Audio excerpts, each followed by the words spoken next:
నమస్తే సార్. నమస్కారం అమ్మా. సార్, హెయిర్ ఫాల్ ఇప్పుడు ఏంటంటే ఎవరికైనా సరే, ఆడవాళ్ళకి కావచ్చు, మగవాళ్ళకి కావచ్చు, హెయిర్ అనేది చాలా ఇంపార్టెంట్.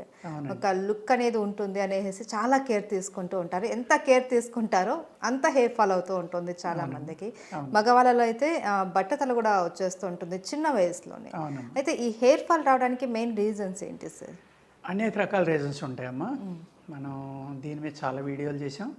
కానీ ఈరోజు మీ ప్రేక్షకులకి కారణాలతో పాటు ఒకటి రెండు ఫార్ములాలు కూడా చెప్దామమ్మా పెరగడం కోసం. తప్పనిసరిగా మెయిన్ ఆహారం అమ్మ. ఇక్కడ ఆహారం అలవాట్లు ఎప్పుడైతే మారిపోయినాయో, జంక్ ఫుడ్స్ ఎక్కువగా తింటాం. అదేవిధంగా మన హెయిర్ అనే దానికి మినరల్స్ చాలా బాగా కావాలమ్మా. ఆ మినరల్స్లో ఐరన్ అనేది చాలా ఇంపార్టెంట్ అండి హెయిర్కి. ఈ ఐరన్ డెఫిషియన్సీ వల్ల కూడా ఇది జరుగుతుందమ్మా. అదేవిధంగా రకరకాల కెమికల్ షాంపూస్, కెమికల్ సోప్స్ ఇటువంటివి వాడడం. అదేవిధంగా మన ఆహారంలో అనేక రకాల కెమికల్స్ తోటి కూడి ఉన్న ఆహారం, విషంతో కూడి ఉన్న ఆహారం తింటాం. ఈ ఎక్కువ జంక్ ఫుడ్స్ తింటాం, ఎక్కువ కారం కానీ ఎక్కువ పులుపు కానీ ఇటువంటివి తినడం వల్ల ఇంటెస్టైన్స్లో ఒక హీట్ అనేది ప్రొడ్యూస్ అవుతుందమ్మా.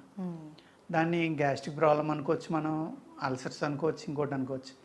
ఈ హీట్ అనేది క్రానిక్ అయిపోయిన తర్వాత ఇది అపానవాయువు కింద తయారయ్యి మన బాడీ అబ్జర్వ్ చేసుకుని బ్రెయిన్కి వెళ్తుందమ్మా. ఇది గాలి యొక్క లక్షణం ఏంటి? పైకి వెళ్ళడం. ఎక్కడికి వెళ్తుందమ్మా? చివరికి మన శరీరంలో బ్రెయిన్ దగ్గరికి వెళ్తుంది. అక్కడికి వెళ్ళిన తర్వాత ఆ బ్రెయిన్లో హీట్ పెరిగిపోతుందమ్మా. ఆ హీట్ వల్ల స్కాల్ప్లో కూడా మీకు హీట్ పెరుగుతుంది. ఈ హీట్ పెరగడం వల్ల ఏమవుతుందంటే అతివేడి వల్ల ఈ హెయిర్ ఫాల్ అనేది కూడా ఒక కారణం అమ్మా. అదేవిధంగా మనం నూనె రాయడం మానేసామంటే, పూర్వం పిల్లలు పుట్టిన వెంటనే ఒక 6 నెలల నుంచి సంవత్సరం వరకు ఆముదం అనేది రాసివ్వరమ్మ. ఆముదం రాయడం వల్ల ఏమవుతుందంటే ఈ స్కాల్ప్కు చాలా చలవ చేస్తుందమ్మా. ప్లస్ పుట్టిన వెంటనే పిల్లలకి ఇక్కడ ఒక హోల్ ఉంది, ఓన్లీ స్కిన్ నుండి స్కాల్ప్ పూర్తిగా ఫామ్ అవుతుంది. ఏంటమ్మా దాని పేరు? పునికి అంటారు. అది పూర్తిగా ఫిలప్ అవుదమ్మా ఆ స్కాల్ప్ అనేది. ఆ తర్వాత అది పోడాలి. ఆ పోడాలి అంటే 1 ఇయర్ లోపల ఇంత లెక్క మీకు 1 ఇంచ్, ఒక స్క్వేర్ ఇంచ్ నుంచి 2 to 3 స్క్వేర్ ఇంచెస్ ఒక బోన్ ఫామ్ అవ్వాలంటే ఎంత కాల్షియం ప్రొడ్యూస్ అవ్వాలమ్మా చిన్నపిల్లల్లో. అందుకనే పిల్లల్లో కాల్షియం డెఫిషియన్సీ రాకుండా చూసుకోవడం ఇంపార్టెంట్ అమ్మా. అక్కడ జరిగే మెకానిజం వల్ల చూడండి, పిల్లల్ని మీరు అబ్జర్వ్ చేస్తే ఫ్యాన్ తిరుగుతూ ఉన్నా కూడా వాళ్ళ తలకి చెమట పడతా ఉంది. ఎందుకు అంటే ఆ మెకానిజం అక్కడ జరుగుతుంది కాబట్టి. దానివల్ల అక్కడ చాలా హీట్ ప్రొడ్యూస్ అవుతుందమ్మా. ఆ హీట్ అనే దాన్ని తగ్గించడం కోసం ఆముదం అనే ఒక అద్భుతమైన ప్రక్రియ మన ఆయుర్వేద శాస్త్రంలో పిల్లలకి ఆముదం రాసివ్వరమ్మ. ఆముదం రాయటం ఏమవుతుందంటే యాంటీ వైరల్లో, యాంటీ ఫంగల్లో, pain relief, anti plus lubricant, plus ఆ హీట్ అనేదాన్ని అబ్జర్వ్ చేసుకుని బయటికి తీసుకొచ్చేస్తుంది. ఎప్పుడైతే అలా జరిగిందో వాళ్ళ బ్రెయిన్ చల్లగా ఉండటం వల్ల ఆ పిల్లలు ప్రశాంతంగా నిద్రపోతారు. ఆ పిల్లల్లో బాడీలో హీట్ అనేది అబ్జర్వ్ అయిపోవడం వల్ల ఎదిగిన తర్వాత జుట్టు అద్భుతంగా పెరిగి జుట్టు రాలకుండా ఉండటానికి అక్కడి నుంచే మీరు జాగ్రత్త తీసుకోవాలమ్మా. అవన్నీ మనం మానేసి బేబీ ఆయిల్స్ అని ఇంకోటని లేకపోతే రోజు తలంటడం, ఈ కెమికల్ షాంపూలతో తలంటడం వల్ల కూడా ఈ మెయిన్ రీజను జుట్టు రాలిపోవడానికి అదమ్మా, హీట్ పెరిగిపోవడం అనేది. పెద్దవాళ్ళు కూడా అంతే కదా, ప్రతిరోజు తల అంటుతున్నాం. నైట్ పోనీ నైట్ ఆయిల్ రాసుకుని ఉదయం అంటుకుంటే పర్వాలేదమ్మా. ఆయిల్ రాయడం అనేది మానేసాం, కొబ్బరి నూనె మానేసాం. పూర్వం ఆవు నెయ్యి కూడా రాసేవారమ్మ. ఆముదం ఆవు నెయ్యి కలిపి రాసేవారు, ఆవు నెయ్యి రాసేవారు, ఆముదం రాసేవారు. కొబ్బరి నూనె అనేది కంపల్సరీ. లేవగానే ముందర స్నానం చేసిన వెంటనే కొబ్బరి నూనె రాసుకోవడం, తలంటుకోవడం అనేది వారానికో 15 రోజులకో 10 రోజులకో అమ్మ. ఇప్పుడు ఏంటి, ఎవ్రీడే మీరు కెమికల్ తోటి హెడ్ బాత్ అనేది చేస్తున్నారు. చేసినప్పుడు వెంట్రుకలు రాలిపోకుండా ఎలా ఉంటాయమ్మా. అదేవిధంగా పొల్యూషన్ పెరిగిపోయింది వాతావరణంలో. పెరిగిపోవడం వల్ల కూడా మీకు డాండ్రఫ్ అనేది చాలా ఎక్కువగా పెరిగిపోయిందమ్మా. డాండ్రఫ్ పెరగడం వల్ల కూడా మీకు ఆ డాండ్రఫ్లో ఉన్న ఏదైతే ఫంగల్ ఇన్ఫెక్షన్, అది ఆ ఫంగల్ ఇన్ఫెక్షను అనేక రకాల బ్యాక్టీరియాలు అక్కడికి చేరడం వల్ల కూడా ఆ రూట్లోకి వెళ్ళి ఆ రూట్ని తినేయడం వల్ల హెయిర్ ఫాల్ జరిగమ్మా. మళ్ళీ ఆ రూటు బతకపోవడం వల్ల ఏమవుతుందంటే బాల్డ్ హెడ్ కూడా వచ్చేస్తుందమ్మా. దాని నుంచి మనల్ని కాపాడుకోవాలంటే ఫస్ట్ది ఏంటంటే ఆముదం రాసుకోవటమ్మా. అదే ఆముదం మీకు ఇబ్బందిగా ఉంది అనుకుంటే ఆ ఆముదం సగం తీసుకోండి, అంటే ఒక 500 ml కొబ్బరి నూనె తీసుకోండి అమ్మా.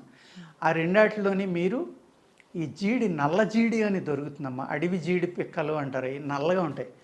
అది కట్ చేసినప్పుడు కూడా గ్లౌస్ పెట్టి జాగ్రత్తగా కట్ చేసుకోవాలమ్మా. లేకపోతే అది కట్ చేసినప్పుడు ఆ జీడి తగిలితే చేతులు పుళ్ళు పడిపోతాయి. అటువంటి ఇది 1/2 లీటర్, అది 1/2 లీటర్ తీసుకుని అందులో 20 జీడి గింజలమ్మా లెక్క పెట్టుకుని వాటిని 2 ముక్కల కింద కట్ చేసి వాటిలో వేసి కాసుకోవాలమ్మా. ఆయిల్ ఆ జీడి గింజలు వేగి తేలే వరకు మీరు ఆ ఆయిల్ని బాయిల్ చేసుకోవాలి. అవి పైకి ఫ్లో అవుతాయి. ఫ్లో అయిన తర్వాత ఆయిల్ ఆపేసమ్మా. దాన్ని వడపోసుకుని మీరు బాటిల్లో పోసుకుని ఆ ఆయిల్ కనుక మీరు వాడితే డాండ్రఫ్ అనేది అద్భుతంగా తగ్గిపోతుందమ్మా. ఈ హెయిర్ ఫాల్ ఇమీడియట్గా మీకు ఆ బ్యాక్టీరియా కానీ ఆ ఫంగస్ కానీ ఏవి ఉన్నాయో అవన్నీ చనిపోయి మీకు హెయిర్ గ్రోత్ అనేది స్టార్ట్ అవుతుందండి. ఓకే. అలాగే ఆహారంలో మీరు ఐరన్ ఎక్కువ ఉన్నాయి తీసుకోవాలమ్మా.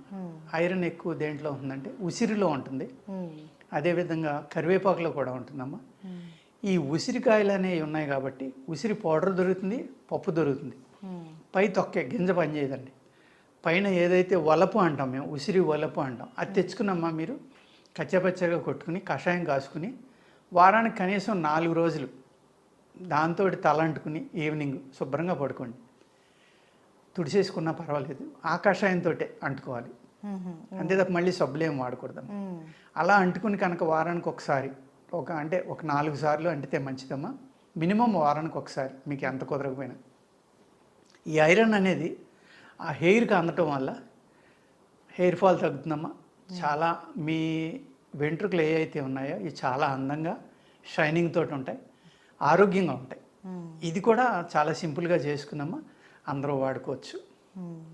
ఈ విధంగా హెయిర్ ఫాల్ నుంచి, అంటే హెయిర్ ఫాల్ గురించి అన్ని టీవీలు అడుగుతూనే ఉంటాయమ్మా. అన్నీ ఎప్పటికప్పుడు ఏదో ఒకటి చెప్తూనే ఉంటాం మేము.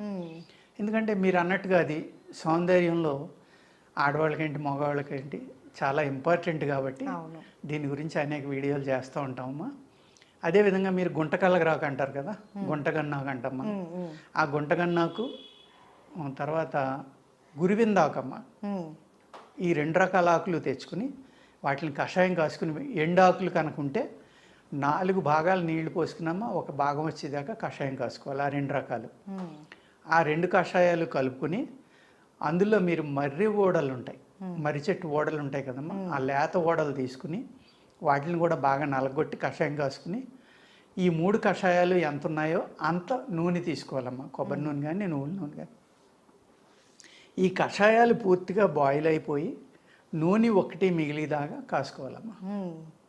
కాసుకున్న తర్వాత దానిని మీరు డైలీ కనుక అప్లై చేస్తూ ఉంటే చాలా బాగా మీ గ్రోత్ అనేది వస్తుందమ్మా. హెయిర్ గ్రోత్ చాలా అంటే చాలా బాగా పెరుగుతుంది జుట్టు.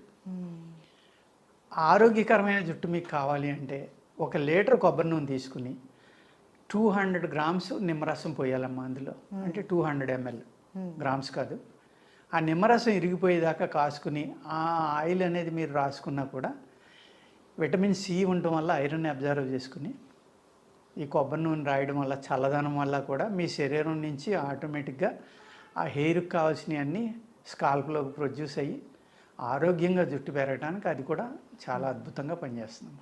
ఓకే, చాలా థ్యాంక్ యూ సో మచ్ గురుగారు. ఎందుకంటే చాలా రకాల చిట్కాలు తెలియజేశారు మాకు. అండ్ హెయిర్ ఫాల్ కాకుండా ఎలాంటి జాగ్రత్తలు తీసుకోవాలి ఇవన్నీ కూడా మాకు తెలియజేశారు. ధన్యవాదాలు. నమస్కారం.